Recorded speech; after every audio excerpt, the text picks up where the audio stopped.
You ever get that quiet feeling in your chest, that tiny whisper that something in your relationship isn't quite right? You can't put your finger on it, but something feels off. Maybe it's in the way she talks, the words she chooses, or the small distance that slowly grows between you. And yet, when you try to pin it down, it slips away, almost like trying to catch smoke with your bare hands.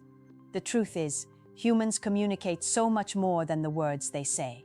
Every sentence, every pause, every carefully chosen expression carries layers of meaning.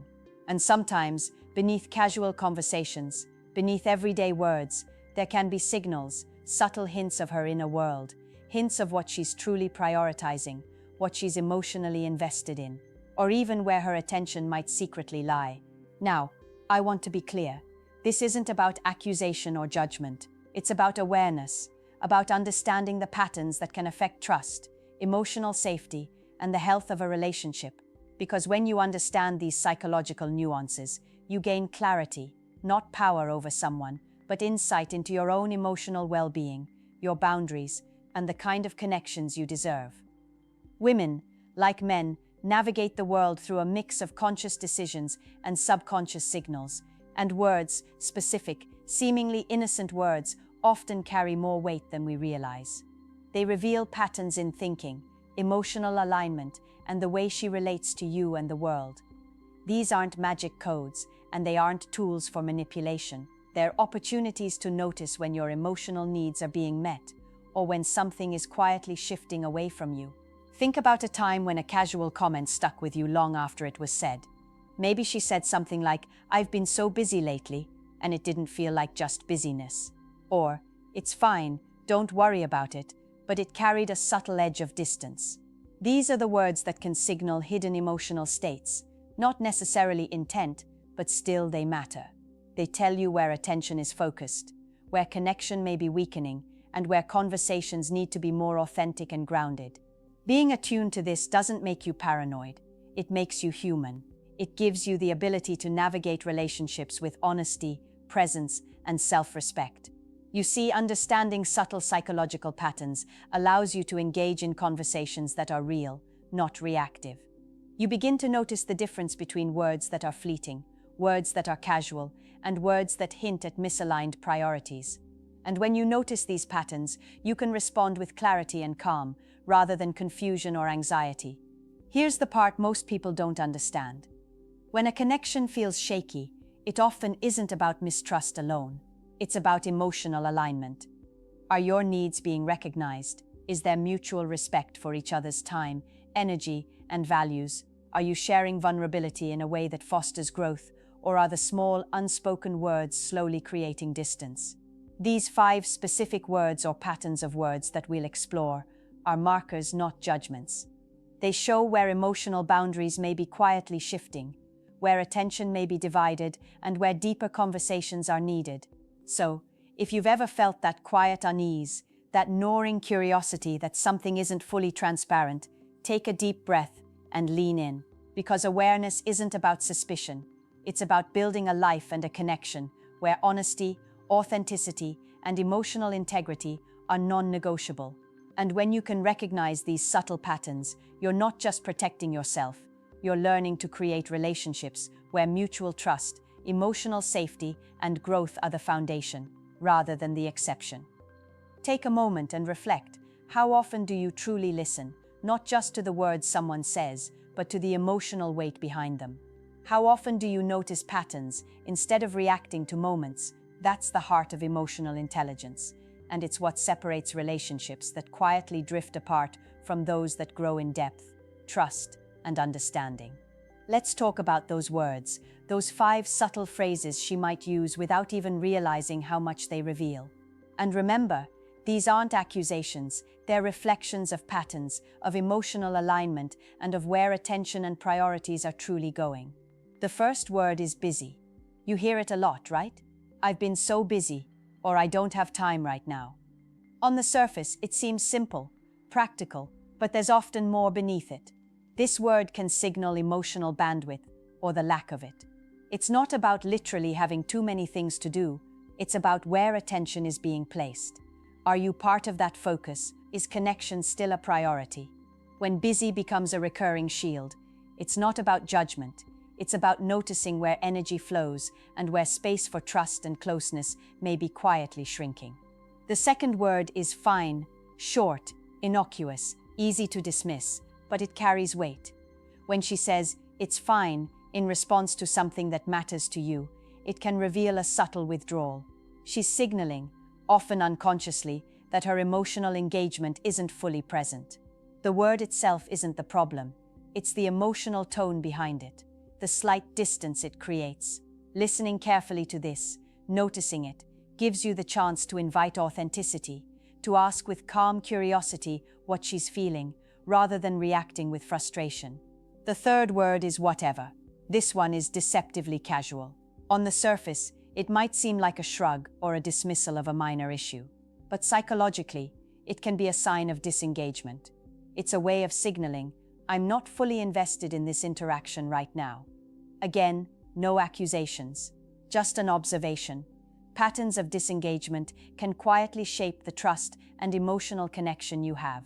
Awareness of this allows you to communicate openly about alignment, needs, and mutual respect without confrontation, without anger, just clarity. The fourth word is sorry. Apologies are healthy, of course, but when used excessively or in situations where responsibility isn't genuinely taken, it can reveal a misalignment of accountability or emotional attention. If every small slip, every minor request, every question is met with an automatic sorry, it may indicate that energy and focus are being spread elsewhere. It's subtle. It's not about blame. It's about understanding emotional availability and the consistency of engagement in your connection. The fifth word is later. "I'll do it later," or "let's talk later." Delays aren't unusual. They happen to everyone. But repeated use of this word can signal an unconscious prioritization elsewhere. It's not about assuming wrongdoing. It's about noticing how consistent patterns of postponement affect your sense of security, mutual respect, and emotional closeness. Recognizing this allows you to have conversations about timing, attention, and presence in a way that's grounded and emotionally intelligent. Here's the key. Noticing these words doesn't mean you jump to conclusions or start suspecting hidden intentions. It means you develop awareness. Awareness allows you to respond, not react. It allows you to ask questions that are compassionate, direct, and growth-oriented. "I notice you've been saying busy a lot lately. How are you really feeling about our connection?" You create space for honesty, for clarity, and for alignment of emotional priorities. And in doing this, you also practice self-awareness. You ask yourself, are my emotional needs being met? Am I giving space where needed? Or am I tolerating distance that quietly erodes trust? Understanding these patterns is about strengthening your own boundaries, fostering mutual respect, and cultivating relationships where transparency and emotional safety are the norm. Relationships aren't about perfection, they're about alignment. They're about noticing subtle cues, validating each other's experiences, and growing together in trust, presence, and emotional authenticity. The words we use every day, seemingly small, carry immense insight into the health of that connection.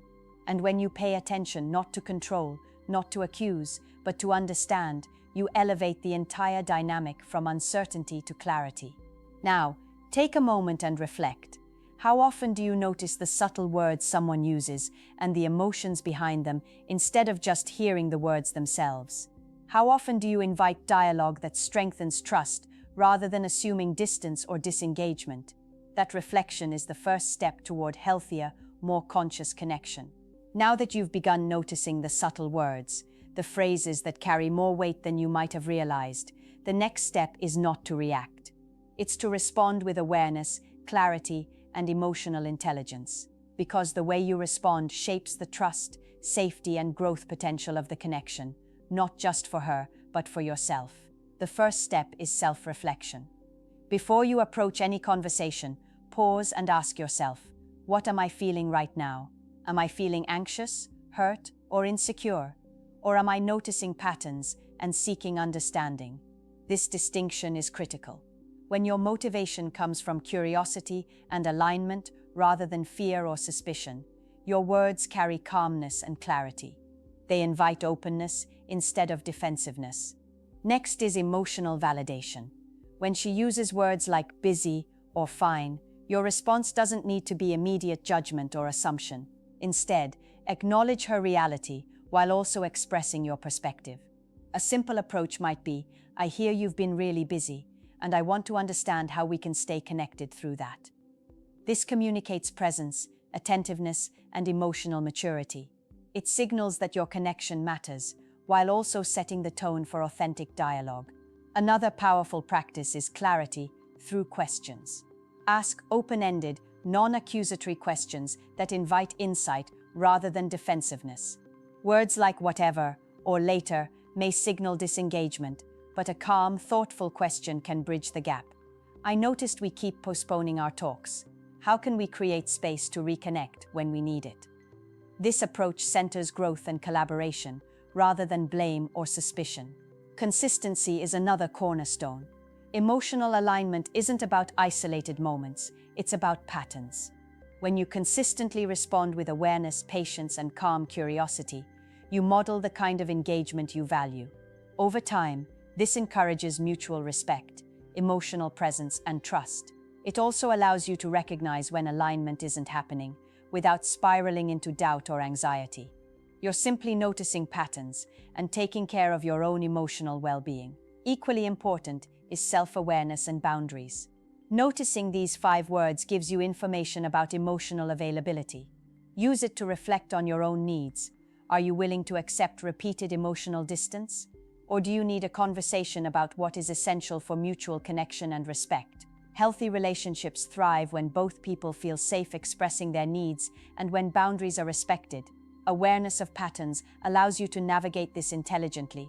Finally, cultivate personal growth alongside relational growth. Relationships are mirrors. When you notice emotional cues, distance, disengagement, or subtle shifts, they often reflect areas where you can grow as well.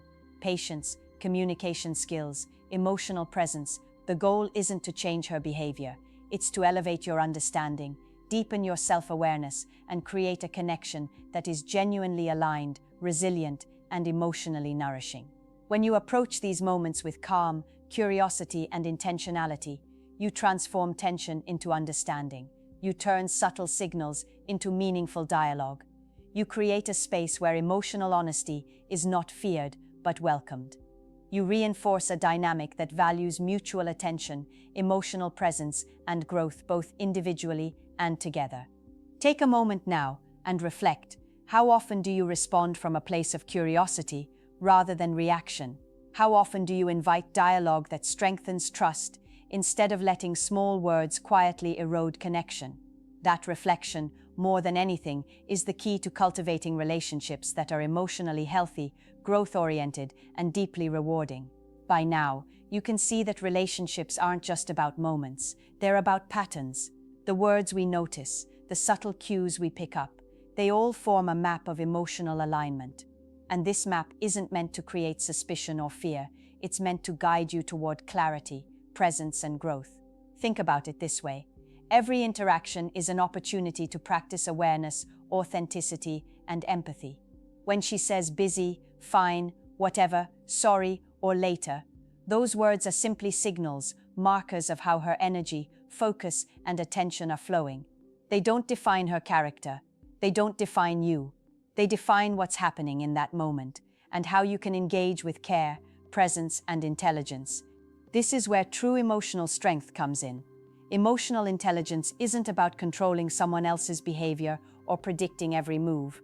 It's about noticing, reflecting, and responding in ways that honor your own needs while creating space for honest connection. It's about showing up as the person you want to be, calm, self-aware, and attuned, regardless of what patterns you notice in another person. Trust grows in this space. Not blind trust, but informed trust, grounded in observation, dialogue, and integrity. Emotional connection deepens when both people feel safe expressing their inner world, knowing that their words will be met with presence, not judgment. And personal growth flourishes because every subtle signal becomes a mirror, not to blame, but to understand, reflect, and evolve. Here's the most important truth. Relationships are never static. They change, they shift, they ebb and flow with our lives and choices. But the power you hold isn't in predicting or controlling those changes, it's in your awareness, your ability to listen deeply, and your commitment to authenticity and growth. When you practice these principles, even the most subtle words become tools of insight, pathways to meaningful dialogue, and opportunities to cultivate trust and alignment. So, I want you to pause for a moment and ask yourself this: am I truly noticing the patterns in the words and actions of the people I care about? And more importantly, am I responding in a way that fosters clarity, connection, and mutual respect? Or am I letting subtle signals quietly erode my sense of emotional safety? That reflection is where change begins. That reflection is where growth starts. If this perspective resonates with you, take a deep breath and let it guide your next conversation. And if you found value in this, like this video, subscribe for more insights into relationships, psychology, and personal growth, and share it with someone who needs to hear this today.